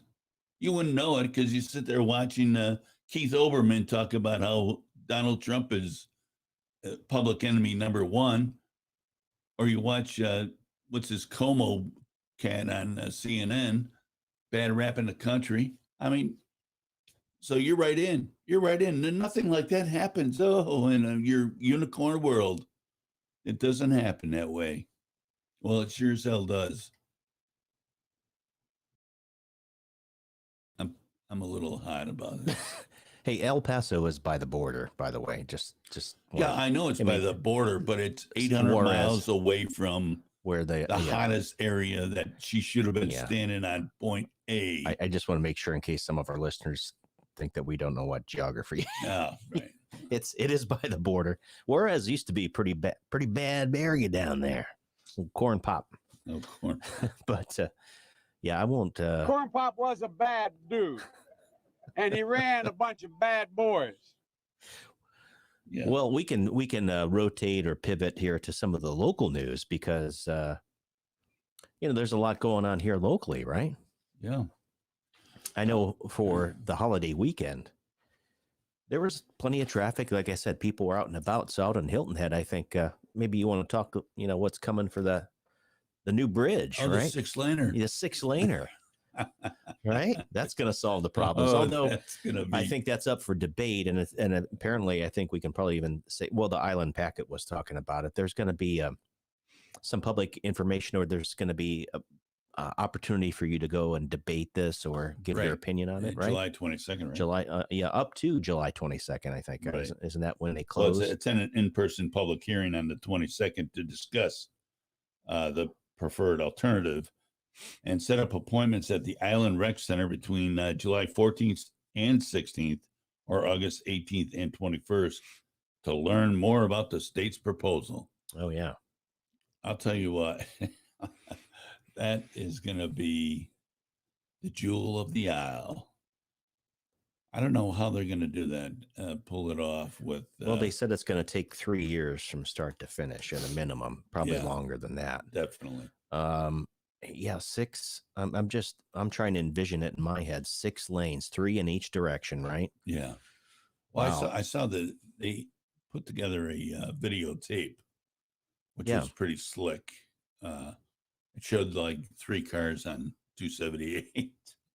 Yeah, I'm just looking at the Island Packet right now, and it says the article title here is "Existing Hilton Head Bridges to be Demolished, Replaced with one 6-lane bridge," according to the Department of Transportation here. So we'll see. I mean, this is the initial plan: $290 million. State announced on Wednesday. Yeah, that's just that's a conservative figure. What's going on. Right. It is very conservative. And the SCDOT said, this is their, quote, favored plan, and which is why you said if you go over to the rec center, if you have concerns, I'm sure this is going to be, even the flyover bridge when they were doing that, remember how they were talking, this is ridiculous. And I'll have to admit, I remember driving to the island quite a bit. If you had to drive on a Saturday when they're doing the rotations for people tourists coming to check in, man, you're on the flyover bridge and then you'd merge right into parking lot. Yeah, right. It was just terrible. So I understand adding an additional lane in each direction to help with traffic flow. But apparently the announcement followed months of delays as well as scrutiny and criticism from the public, which I don't think is going to go away anytime soon. The preferred alternative, which was selected from 9 plans. Did you hear that? Not 2 or 3, 9 plans initially presented by the SCDOT is an updated version of Alternative 44. What's Alternative 44, you ask? Well, I'm going to tell you. which the state proposed in early 2020. And the state's chosen plan would expand the entire corridor to 6 lanes with one new bridge crossing from Bluffton to Hilton Head, just south of the highway's current footprint on Pinckney Island. Require 2 businesses in Hilton Head's historic Stony community to relocate. Island Psychic and Willie Young's Upholstery and Fabrics. All of the rejected alternatives would have led to more relocations. The original version of Alternative 4A, did I say 44? I'm sorry, 4A. I don't have my glasses on. Say, Jeff, put your glasses on. I will. Alternative 4A included 11 total relocations. So, the nice thing is I do like the idea of adding additional lanes, reducing the speed to 45 miles per hour, because I don't know, 2 lanes right now and people are doing 75 or Talladega, more. baby. You ain't first, you last, baby. Ricky Bobby. Yeah, Ricky Bobby. So we're going to have to just wait and see. These bridges will be designed for a 75-year lifespan, according to Craig Wynn, SCDOT project manager, and they will meet all current seismic design standards and basically improve the safety of the corridor. You can go to the Island Packet. They do have a nice video there as well. Yeah, I saw that Kind of video. Very cool. Yeah, preferred Like plan. a flyover type of Yeah. deal. You're flying in a drone. I don't know. Listen, public hearing will be held from 2 to 7 p.m. on the 22nd of July, the rec center over on Wilburn Road. People can drop in and ask questions from 2 to 6. An hour-long meeting where residents can speak out about the plan will run from 6 to 7. I think you better pack there's a lunch. Hey, if you didn't see fireworks on the 4th, you might want to be able to go to Wilburn Road and see them here on the 22nd. Well, listen, that's better than the Beaufort County Council. They give you 3 minutes and then sit down, Al. Sit down. Thank you. That's enough. Go sit down. Sorry, be quiet. Your 3 minutes are up. Yeah. Well, I mean, like Bluffton here, there's just all this area. There's just a tremendous amount of growth, and infrastructure is one of those important things. We've heard that word thrown around a lot lately. Infrastructure. And I'm going to, the federal level, but here it is really important because we're seeing a huge population boom, lots of construction going on, and it's important, especially as those bridges there, I don't know, they've outlived their usefulness, but certainly they can't handle the capacity. Right. And even over the weekend, I think there was probably just 1,000 cars less than there was. I think they said the big year was like 2 years ago, 37,000 vehicles on like the 4th. Right. Well, listen, folks, the eventuality is this. You're going to have to go down to 2 lanes anyway on 278 business right through town. And it's going to become one giant parking lot. You can take the, what is the Cross Island? Doesn't cost you anything now. Yeah, tolls are gone. Tolls are going to be gone. They're going to take those booths out of there in the fall sometime. Right. And you're going to end up. It's going to be gridlock on the island. I mean, I'm sorry, but I stay away from it. I do too. I don't even go over there. I had to go over recently, and to visit the Spectrum office, which I must say, for as much trouble as we've had with Spectrum Mobile, my wife has a Spectrum Mobile phone. The local help, and if you need a job, get yourself over to Spectrum on the island, or go online and apply for a job on the island. They're dying for people. I went out and bought lunch for the woman that took care of us because she did such a stellar job of trying to help us. Where's this office located on the island? It's right where Fresh Market is. Oh, okay. And that next to Legacy, Mhm. that forget what the name of that is, but it's tucked in there. You'll see it right next to Groovies. Gotcha. The original Groovies. But the young lady that took care of us, Cheryl, did a great job. I mean, I'm telling you, thank God for her. She had to take the onslaught of providing this great service while people were waiting. And she was one person. The manager was hiding in the back. She said, well, I won't tell you what she said, but there is a rumor going around that he leaves out the side door so he can go around to Groovy's around the back way of the building so he doesn't have to walk by the help there. So he can go get lunch for himself. Nice guy. Used to work for Bank of America. That should tell you everything you need to know about that crumb bum. But I mean, I'm telling you that this young lady was one of the best. And she even shared a little story with us about her son being murdered in Kansas City. Oh, my goodness. And they are, I don't know if you want to work for Spectrum or not after I tell you this, but they're busting her chops about taking the time off to go to the trial to sit through the trial of the person that killed her son. And she's got plenty of vacation time, sick leave, and all that other good stuff. But, you know, not much compassion at the old Spectrum. But they are looking for people. If you can work under that kind of situation, maybe that's the place for you. Let's go to break. I got to do one more before we go. And when I come back, I'm going to have to do some reads. So hang with us. You're listening to Talk One Radio. We'll be right back. Vineyard Assisted Living is a nurturing community with customized care, programming, and amenities that aim to engage and inspire. At Vineyard, we don't just care for you, we care about you, which is why we personalize our programming and care levels to each resident's passions and needs, stimulating mind, body, and soul. Find out more about how you or your loved one can thrive at Vineyard. Email info@vineyardbluffton.com or call 843-612-0700. Are you an entrepreneur with a business idea but just need a little help getting it off the ground? Well, the Don Ryan Center for Innovation in Bluffton can help entrepreneurs succeed and innovative companies grow. As a nonprofit organization, they provide resources and experienced guidance to successfully launch and grow your business. Contact them today to see how they can help at 843-540-0405 or visit their website at donryancenter.com. Looking for a barbershop with a traditional feel? Well, look no further. Joe's Classic Cuts Barbershop is the Low Country's place to receive a top quality haircut or straight razor shave. You'll enjoy a family environment where everyone is welcomed and the refreshments are on the house. Joe's is located at 23 Johnston Way in Bluffton and open 7 days a week. For old school service and quality, makes Joe's Classic Cuts Barbershop your go-to place for the finest haircut and shave in the Low Country. Call 843-757-5637 or visit www.joesclassiccuts.com today for your next appointment.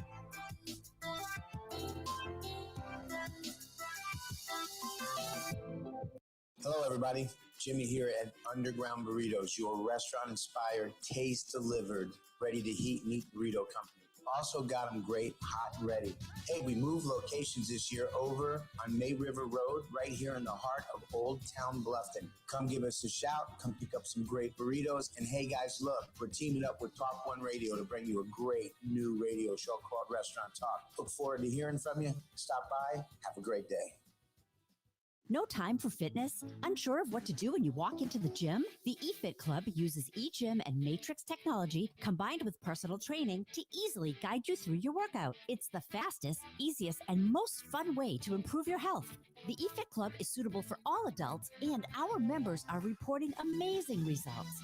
The eFit Club is located in Bluffton at the Belfair Town Village Shopping Center. Mention Alan or Roman of Talk One Radio, and you'll receive a special discounted membership. It's your time to get fit.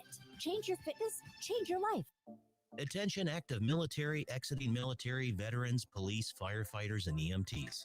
Do you have a business idea but need a little help getting it off the ground? Well, the Don Ryan Center for Innovation in Bluffton can help. Their Heroes program provides experienced guidance from mentors and business professionals to help launch and grow your business. Contact Brad Barnett, Heroes Program Director, at 843-540-7039 or visit their website at donryancenter.com. Vineyard Memory Care Community assists those with memory loss to thrive through wellness-enhanced programs promoting independence and mobility while receiving the care and support they need. At Vineyard, we don't just care for you, we care about you and enhance the quality of life for individuals with dementia while providing their loved ones peace of mind. Find out more about how your loved one can thrive at Vineyard. Email info@vineyardbluffton.com. Call today, 843-612-0700. The only conservative talk radio where you are more important than the host. Talk One Radio. 5, 4, 3, 2, 1. All right, we're back. Thanks for staying with us. Get back on the camera, and welcome back to all of us. Listen, I want to talk about eFit Club, Fitness Connected. Right now, they're running a special right here, 7-day pass. You can't beat that with a stick. I want you to take advantage of it. Please call Jay at 843-707-9771. Change your fitness, change your life.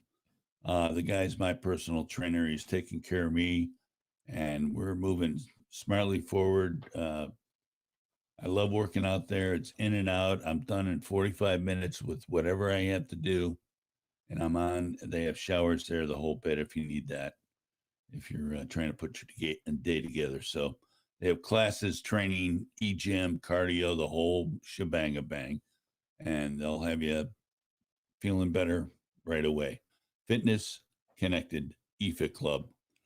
Give a call, 843-707-9771 for your tour today. Please call ahead. Jay's skeleton crew. He's looking for certified trainers, by the way, at eFit Club. If you are certified and know what you're talking about, please don't waste this time. Get on over there and check him out. He'd be more than happy to show you around and discuss a job opportunity. Palmetto Buff, my buddy Brian does a great job. Spectacular, actually, on a mobile detailing. Won't need this for the rest of the weekend, I don't think, but it'll be welcome time off for Brian. You can find him, Palmetto Buff, on Facebook, or call him at 843-949-8708. Vineyard Assisted Living and Memory Care, 25 Cassidy Drive. Call Lindsay at 843-258-4207. We have a loved one in the place right now. Loves it. It's great. People are vetted. The food is excellent. It's a brand new facility. Mother-in-law lives in a beautiful little apartment for herself, a sitting room, kitchen area, the whole bit. It's lovely. And they're offering a half off of the community fee if you mention Talk One Radio. So I hope that's still in place because I'm sending people to you. Don't yell at me if it's not. Lindsay's very nice to work with. Call her at 843-258-4207. Vineyard Assisted Living and Memory Care. It's right over there by Optum Orthopedics. It's a beautiful place, by the way. So we're back. The door-to-door outreach, not going to go anyplace, I'll tell you that. You covered the burning flags. Hey, how about Chicago over the weekend, folks? Great place to visit, especially the South Side. Oh, yeah. Listen. You want to go camping up there next weekend? It's a literal shooting gallery. Holiday weekend numbers just came out. 17 dead, 97 wounded. 97 wounded. It's the Wild West. Yet the mayor of that town, Leadfoot, whatever her name is, blames it all on Republicans or conservatives. It's all our fault, by the way. She can't get a handle on it. She treats her police like garbage and wonders why they're not going in the no-go zone. Sorry. They had 2 police officers shot the week before. Both survived, thank God. How would you like to live in a city like that? Navy Piers, you go there during the day, and then at night you lock yourself in your house. That's city life? That's life in democratic cities. Well, it's like a war zone, man. That's what's going on. It's like a third world country. Right. Kids hanging out of the car I saw a video of kids hanging out of the car shooting AK-47s and pistols out the window. I mean, just hanging out the car windows. I was like, what's going on here? That's what it looks like Yeah. when you lose all law and order. Right. Coming to a neighborhood near you quite sooner than you think. We don't get our druthers together and back the blue and start respecting these police officers and firefighters and first responders that put themselves in peril for you. It's unbelievable. People are bad rapping cops. I've never seen anything like this in my life. Oh, I know. Taking a cop needs help. He's getting mugged by 4 or 5 guys. People are not helping him. They're taking videos of him. Yep. And then you wonder why they pull their pistol out and shoot these people off them. I would do the same thing. What are you going to do? Negotiate with them? Hey, please don't hit me. Don't kill me. No, you can't take my gun. Sorry. I don't know what you think police officers do, but you're so out of touch that you have absolutely no clue. Here's what they do. They risk their lives daily. They kiss their wives or their spouses and not knowing if they're going to return home that day. Not knowing whether they're going to make the shift or not. I don't know. You know, you get these dopes running around with their degrees and master's degrees and talk about how intelligent they are. Well, they're not. You're not very intelligent. You have no experience in life, zero. One for the police standing between you and the wolves, you would be dinner. Well, they're there to protect and serve the officers, and they do an incredible job. I don't know how they do it, honestly, especially in today's world. I was going to overshadow with some good news with talking about police and no, go ahead. Chicago. A little uplifting story here, specifically. Well, we could use one.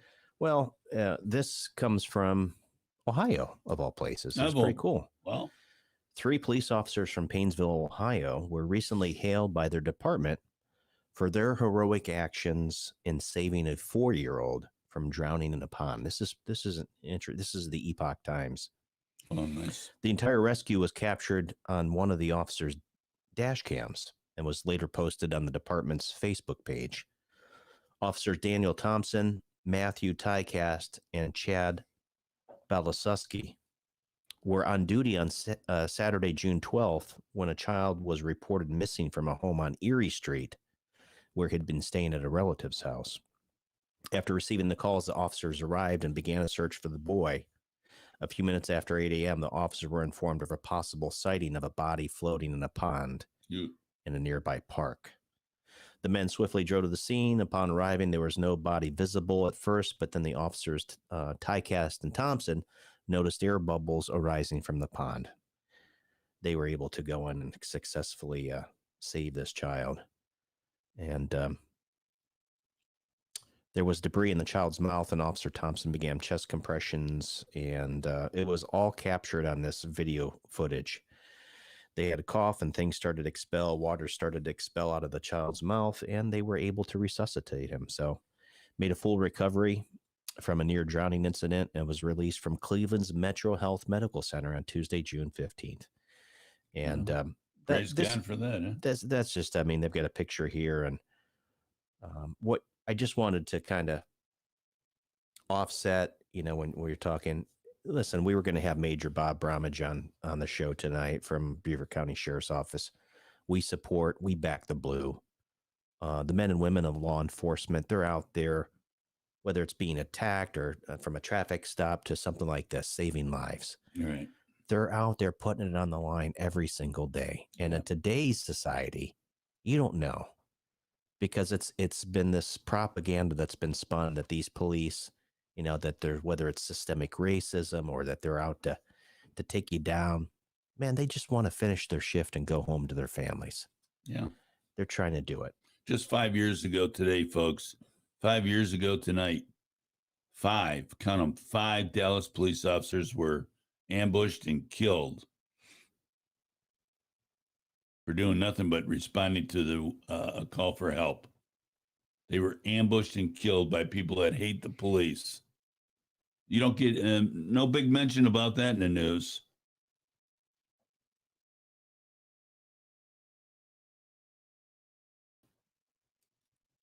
So that's yeah. So that was a good, inspiring. Sure.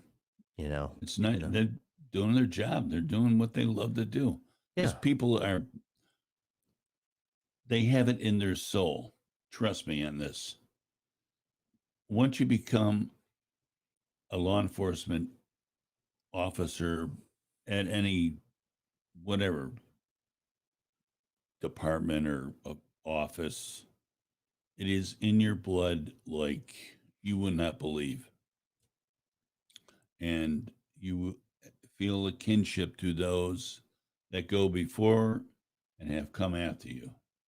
So that's why I get fired up, because I know, I think of myself back when I was in my early 40s, doing the job and jumping fences and having all kinds of wild times. And I didn't have to put up with anything like that. Nobody was, trying to kill me on a regular basis. I mean, they were, criminals will be criminals. Right. They're savages. They'll kill you in a minute. Yeah. There's violent people out there, from man. 14 on up. So, but I mean, when you have like civilians, throwing bottles of urine, Molotov cocktails, throwing bags of feces at you. I mean, I've never experienced that. I don't know how these men and women of law enforcement can put up with that.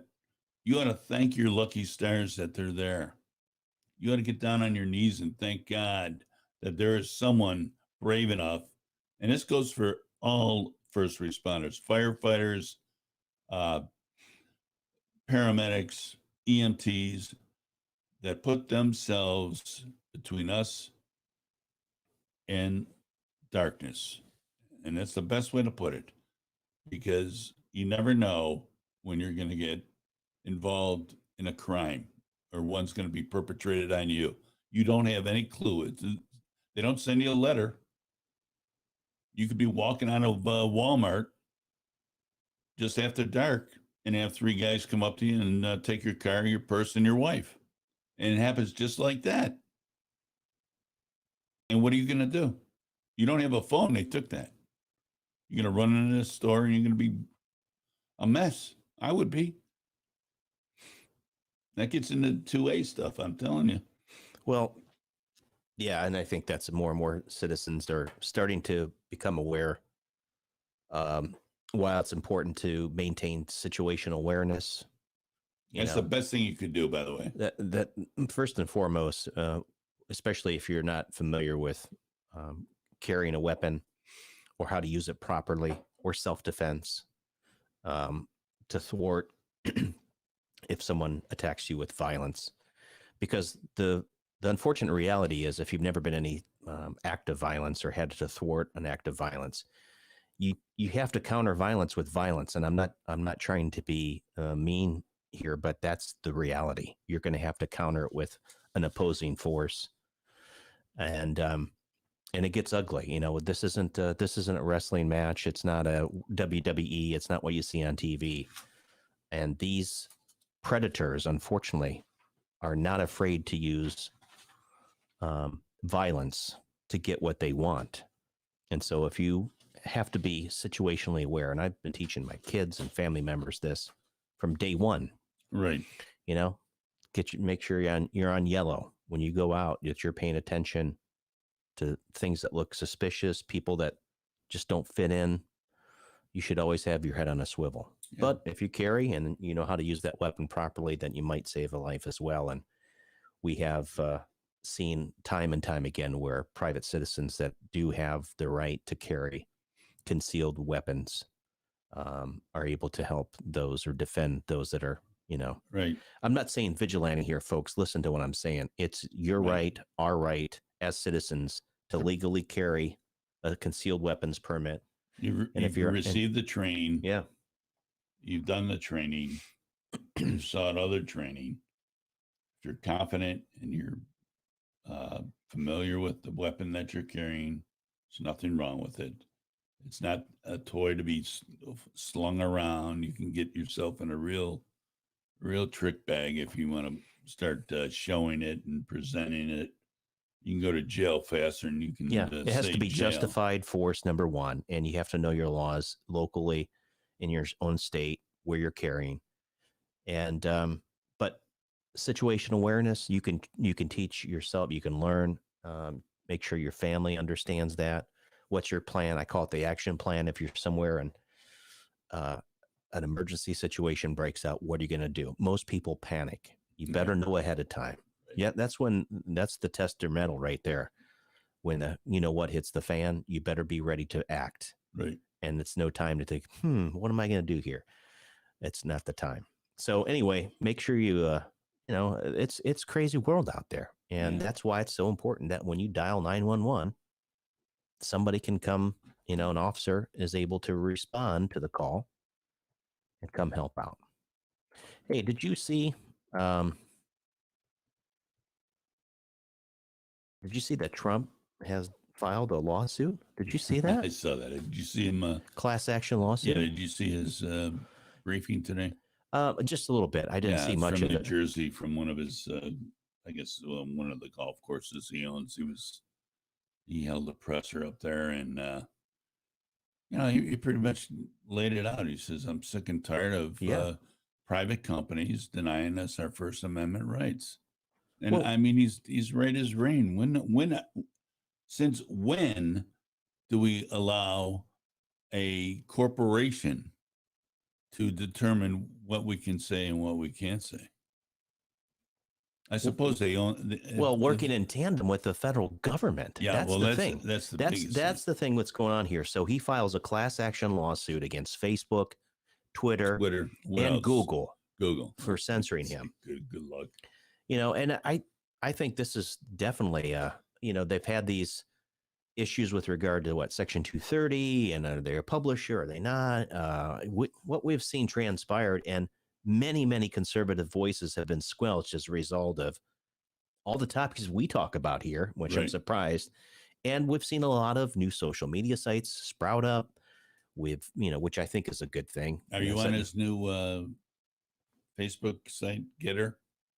Well, that's not Trump's. That's it's a private company, but I mean, he's happy with it. I'm sure he's got some kind of influence on it. I don't know. I'm not on it. I don't plan on getting on it. I haven't even checked it out yet. I have not looked at it yet. So what do you think? What are your thoughts on it? I think it's just the same as Facebook, except it's called Getter. Oh, the same as Twitter, you mean? No, it's like Facebook. Oh, it's similar to Facebook. Yeah. Okay. Yeah. So is that type of social media platform? I haven't checked it out yet. I don't That's know. the other thing is the learning curve with there's so many new. I mean, we were talking about here for us to stream. There's Rumble and there's BitChute and there's Brighteon and there's you all these other options. Yeah. And for us, our time's thin as it is. I don't like to spend a lot of time. I mean, probably the most I spend. I like Telegram, some of the chats and so forth, but I do not spend a lot of time on social media. I used to voiceover business, but now it's just there's so much, and to be selective on the different types of news media that I pay attention to. Oh, right. There's not enough hours in the day, right? But back to the point here is there's got to be some accountability. The censorship that we've seen over the course of the last, especially since November 3rd, right? Right. That's the big thing here. And, Trump's been just one of the many conservative voices that has been squelched. Yeah. I don't know how they can, it's unconstitutional, man. Well, it is.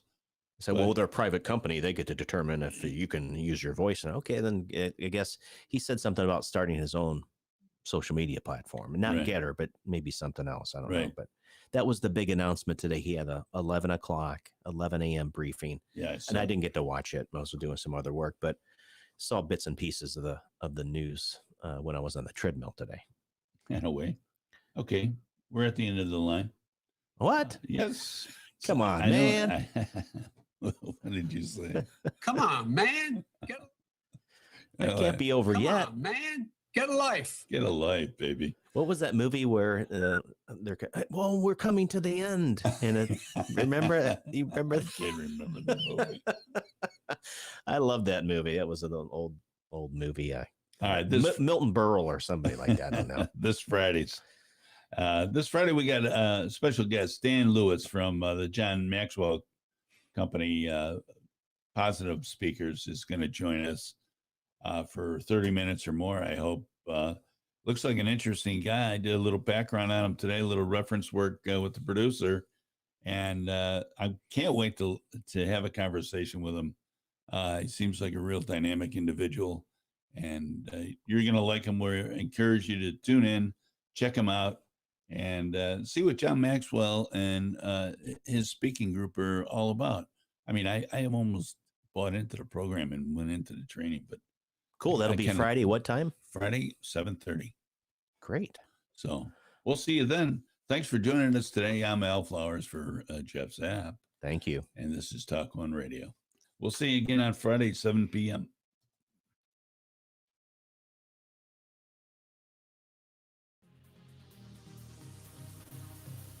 As the day sets on another slice of heaven, we hope you've enjoyed the show. We look forward to you joining us again on Monday, Wednesday, and Fridays from 11 a.m. to 2 p.m. live. We're never far